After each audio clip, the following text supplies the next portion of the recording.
nesta edição, mais uma entrevista da série 80 anos do CESP.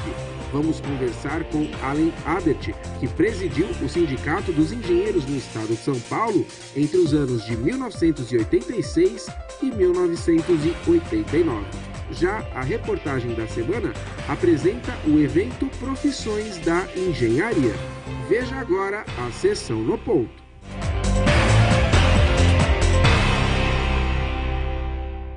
Ontem, dia 21 de setembro, o Sindicato de Engenheiros do Estado de São Paulo, com muito orgulho, completou 80 anos de existência, de trabalho, de luta, de participação, de inserção na sociedade brasileira. Hoje nós temos orgulho de dizer que o nosso sindicato está presente nas questões da sociedade, que o nosso sindicato discute a qualidade de vida, que o nosso sindicato discute postos de trabalho, que o nosso sindicato defende o profissional, defende o engenheiro, defende o salário mínimo profissional. Mas antes de mais nada, defende uma sociedade justa, defende uma participação equalitária, defende cada vez mais o crescimento e o desenvolvimento do Estado de São Paulo. Acho que nós temos a possibilidade, com esses 80 anos, de mostrar à sociedade, de mostrar a que veio a nossa entidade. A entidade veio na questão do desenvolvimento, da defesa do profissional, da participação efetiva das questões da sociedade. E hoje nós discutimos também a política sindical, a política da engenharia e, de fato, a política nacional. Fazemos sempre debates, discussões para a participação, para que a gente possa também, através dos nossos trabalhos, nós temos aquele grande trabalho do Cresce Brasil, mais engenharia, mais desenvolvimento. Através desse trabalho, juntamente com a Federação Nacional dos Engenheiros, nós temos apresentado propostas factíveis para o crescimento e desenvolvimento do país, crescimento e desenvolvimento do Estado, das cidades, uma participação que nós entendemos de obrigação do nosso profissional, obrigação da nossa sociedade e fazendo com que o nosso sindicato seja totalmente linkado à sociedade brasileira, não isolado, participando efetivamente das questões, discutindo, brigando e propondo para que nós tenhamos aí cada vez mais um país mais justo, um país mais alegre.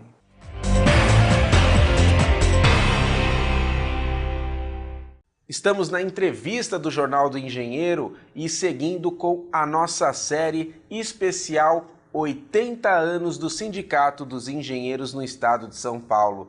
E nesta série entrevistamos ex-presidentes da entidade, mas que continuam trabalhando até hoje em prol desta classe que é cada vez mais importante para o nosso país, que é a classe da engenharia. E recebendo aqui Alan Abert. Prazer recebê-lo aqui, viu? Prazer é meu, mais uma vez, estar aqui nesse programa campeão. Antes de mais nada, vamos falar de algo muito especial que iniciou na sua gestão, que foi a criação do Conselho Tecnológico dos Sindicatos Engenheiros. E foi na sua gestão aí que começou a se organizar internamente no sindicato esse conselho para se debater tecnologia, para se debater esta ferramenta importante. Eu queria que você explicasse o que é esse conselho e qual que é o papel estratégico dele. O Conselho Tecnológico que você citou, nós o criamos em 1987, dentro também de um lançamento do Prêmio da Personalidade da Tecnologia. Então, todo ano, a partir de 87, nós já estamos na 27ª edição, a ideia era premiar seis profissionais da área da engenharia e também de outras áreas, não é, afins, no sentido de mostrar que a coluna vertebral tecnológica no país, ela tem tudo a ver com a questão da luta social, ou seja, unir essas duas mãos, não é? A coluna vertebral tecnológica com a questão do desenvolvimento econômico e social, elas então tinham como síntese a constituição do Conselho Tecnológico e a premiação todo ano de 6 profissionais dentro dessa grande ideia.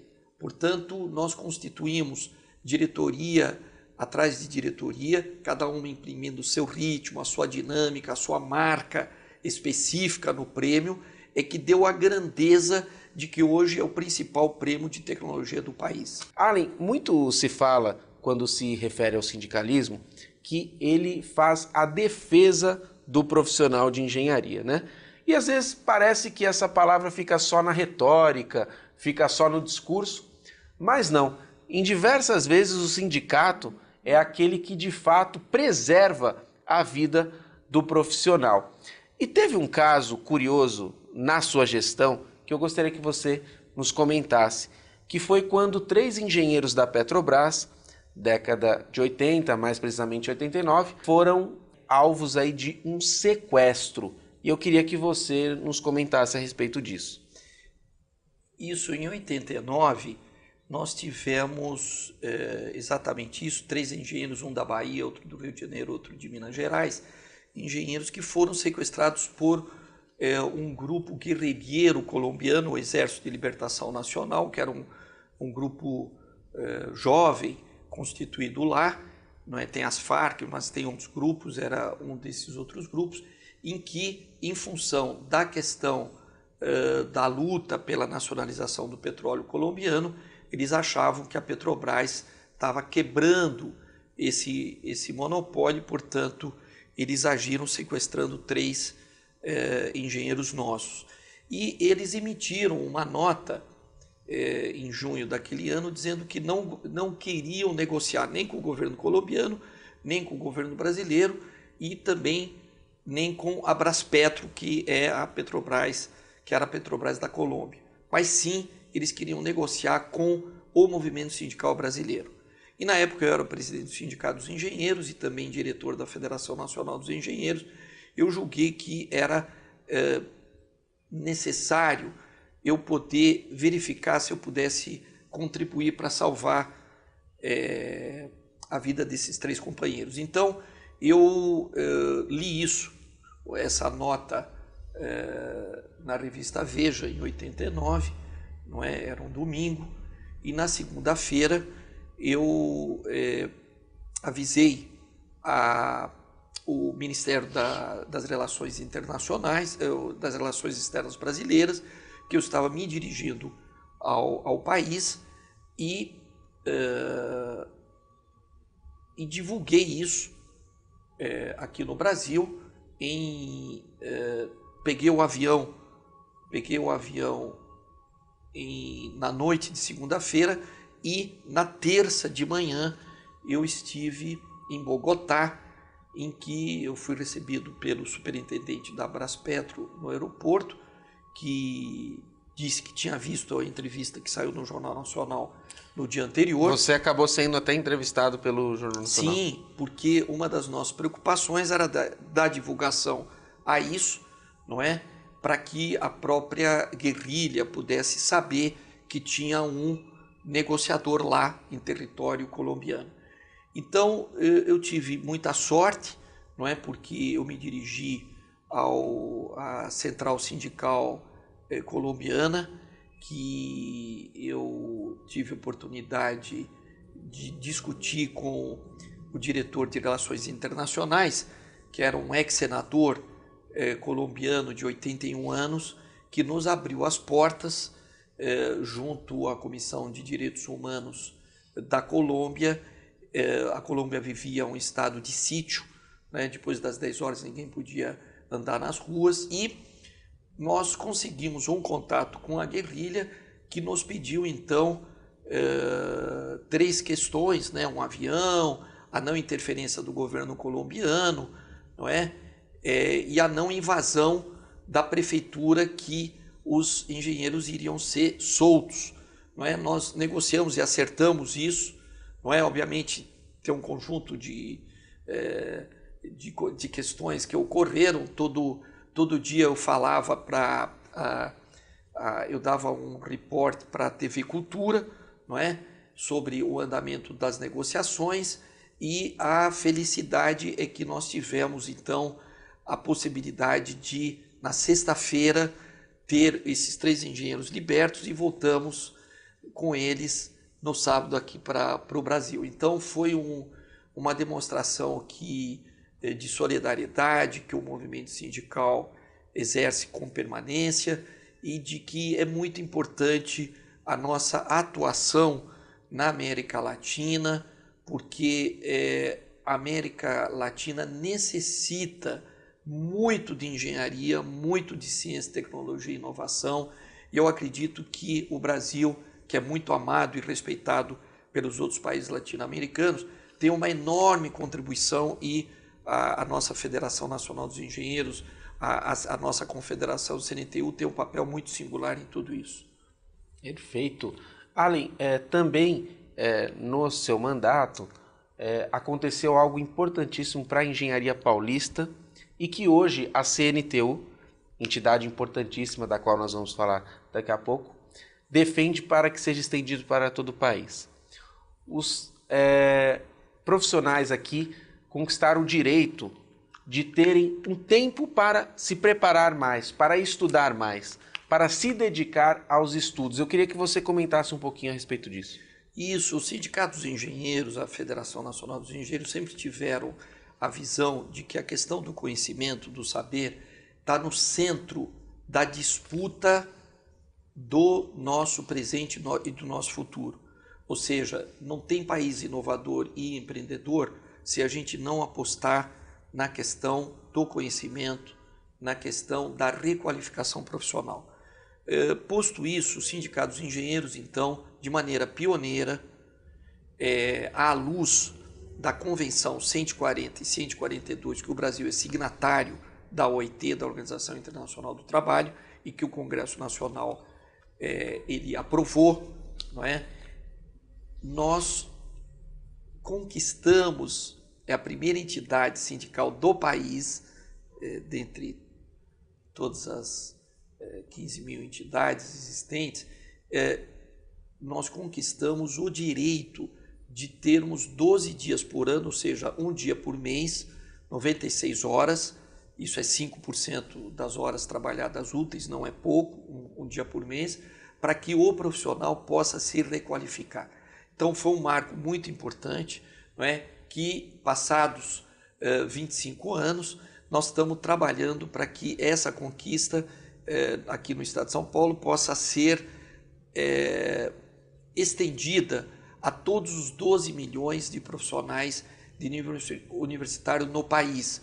Estamos discutindo com o Poder Executivo e com o Congresso exatamente uma legislação que possa, a curto prazo, ser implantada no sentido de investir na questão da inovação. Investir na inovação significa investir em cérebros, investir no processo produtivo, sem ônus nos vencimentos desses profissionais.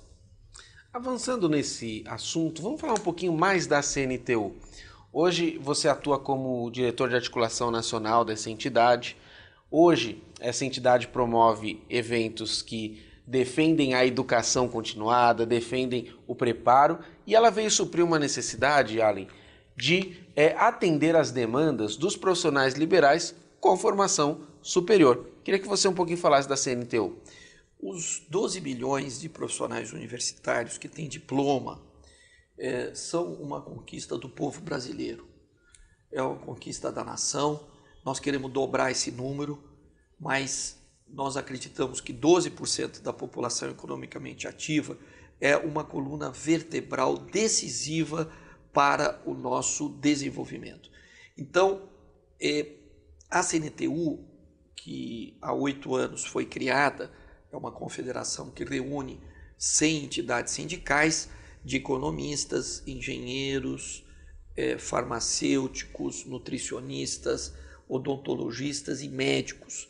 Portanto, o núcleo duro da classe média universitária no Brasil é representada pela nossa confederação, em que eles não se falavam, e nós, ao longo, então, nos últimos 5 anos, criamos um RG comum, criamos uma plataforma de visão sobre o país e sobre as nossas categorias que nos uniu e que vai fazer uma grande diferença.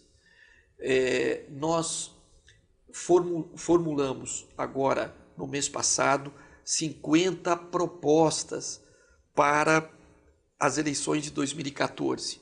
em 7 grandes áreas: a questão do Estado, da democracia, do desenvolvimento, dos direitos humanos, da questão do conhecimento e da cultura. São 50 propostas advindas exatamente dessa discussão nas 5 regiões do país, que nos deixam com muito orgulho, porque nós acreditamos que um dos nossos papéis é empurrar o Poder Executivo, o Poder Legislativo e o Poder Judiciário a dar um salto de qualidade no nosso desenvolvimento sustentável. E isso nós não fazemos sozinhos. Portanto, é uma confederação que vai crescer muito, não é?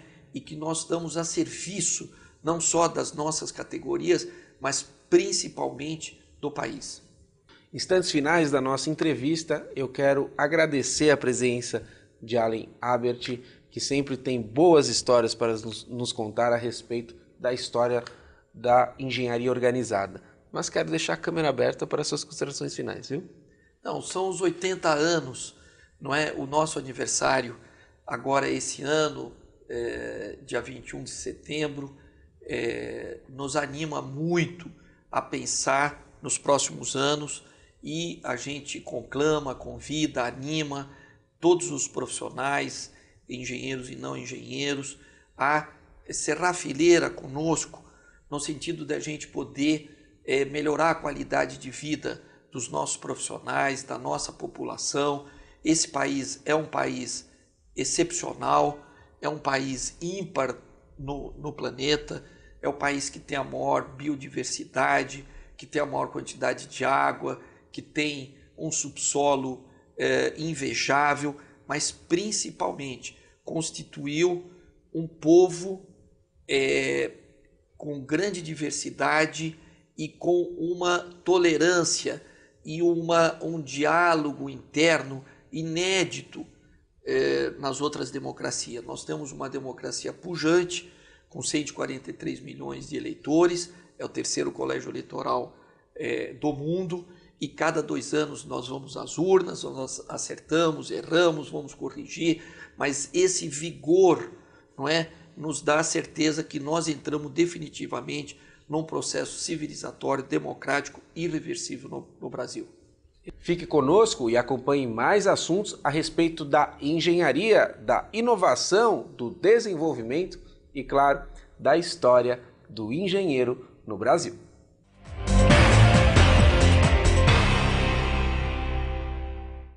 O CESP promoveu, dia 23 de agosto, a Feira de Profissões da Engenharia.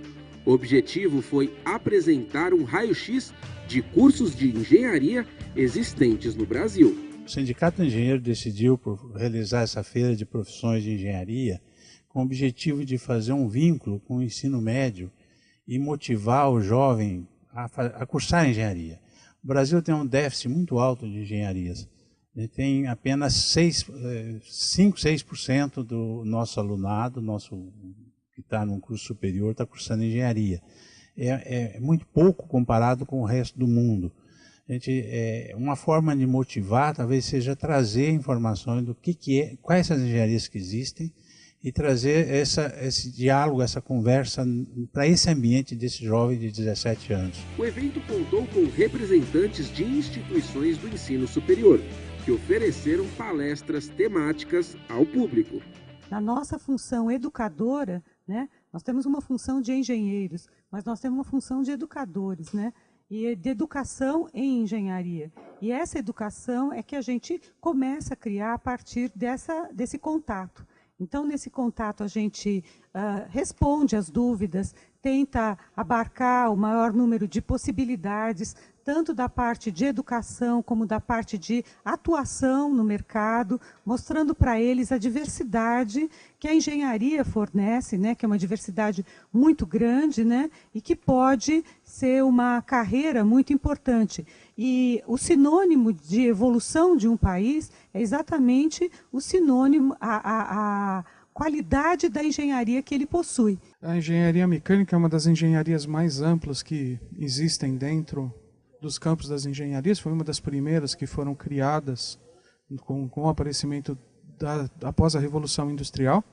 Ela tem a função de juntar conhecimento científico e prático, né, no desenvolvimento de estruturas, equipamentos e serviços. As atividades realmente que o profissional faz, porque eu acredito que muita parte dos jovens, eu estou me vendo aqui alguns bons anos atrás, não tem a menor noção da atuação exata do profissional de engenharia no ramo que ele atua.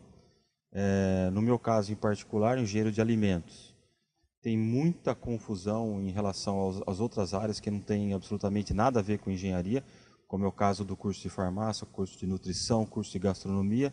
Então, essa interação ela é importante justamente para dar esse norte, ou pelo menos dar uma luz para esse adolescente no momento que ele está bastante confuso. Hoje em dia o jovem tem acesso a grande quantidade de informações, muito diferente do passado. E como as engenharias também mudaram bastante, isso pode causar uma certa confusão na cabeça do jovem que tem acesso a uma grande quantidade de informações, ao mesmo tempo em que as áreas de engenharia também cresceram muito e se multiplicaram. Então eu acho que a melhor maneira da gente entender os cursos de engenharia ou conseguir transmitir adequadamente essa noção para os jovens é primeiro tentar nos aproximar em termos de linguagem, né, usar uma linguagem mais próxima do que eles estão acostumados, e depois, mesmo que isso signifique um pouco mais de tempo em termos de maturação do processo, a gente começar a passar para o jovem as noções básicas sobre a engenharia, o exercício profissional, a evolução, o mercado, o mundo do trabalho, como que ele se comporta hoje. Então, acho que essas são as questões fundamentais. Com entrada franca, a Feira de Profissões da Engenharia recebeu jovens que já cursam faculdade ou que pretendem cursar. Muitos deles estavam acompanhados pelos pais. Ver como funcionava o mundo da engenharia, né? E como estou no terceiro ano, né, do ensino médio, é a etapa final, né, você vai decidir o que você vai fazer. Eu achei muito interessante e faz um tempinho já que eu estou decidido a fazer civil. Que é uma coisa que eu tenho bastante interesse na área de construção, de prédios, edifícios, pontes, essas coisas, e é o que eu realmente pretendo fazer e já está decidido faz um bom tempo. O evento realmente veio contribuir para esses jovens, né? Até para nós que estamos formados, esclareceu algumas atividades de outras áreas. Eu sou engenheiro eletricista, formado em eletrotécnica. Hoje a gente viu outros segmentos de engenharia e abriu até a nossa visão, né? Como ele está prestando vestibular, ele estava já com ênfase em civil, eu fiz questão de trazê-lo para que ele conheça não só a engenharia civil, mas como as outras áreas e como que se atua em cada uma delas, né? Para que ele tenha realmente certeza de que a civil é a escolha mais certa, né? Eu achei bem legal, é bem interessante para os alunos que eles venham assim, e é esclarecedor também, principalmente, porque não sei se vocês já passaram por isso, daí fica sempre uma dúvida assim, e é bem legal vir e ter o contato com professores da universidade mesmo, que a gente está acostumado com os professores do ensino médio, mas são diferentes. E é muito bom, achei muito bom. Acabei vindo trazê-lo, mas eu achei que foi uma troca, né? Para mim foi bem interessante também, muita novidade, outras áreas. Eu achei bem esclarecedor, bem bacana. Eu pensei até que deveria ter trazido o caçula, o pequeno, porque também acho que ia gostar. E no começo eu achei que a escolha dele teria sido por influência, mas pelo desempenho dele, no que a gente acompanha desde pequeno, já no próprio fundamental, e pelo que foi posto, química, física, matemática, acho que é o caminho dele mesmo. Já me acalmou um pouco, porque a gente fica em dúvida também, né? Para saber mais sobre os ramos da engenharia, acesse o nosso portal na internet.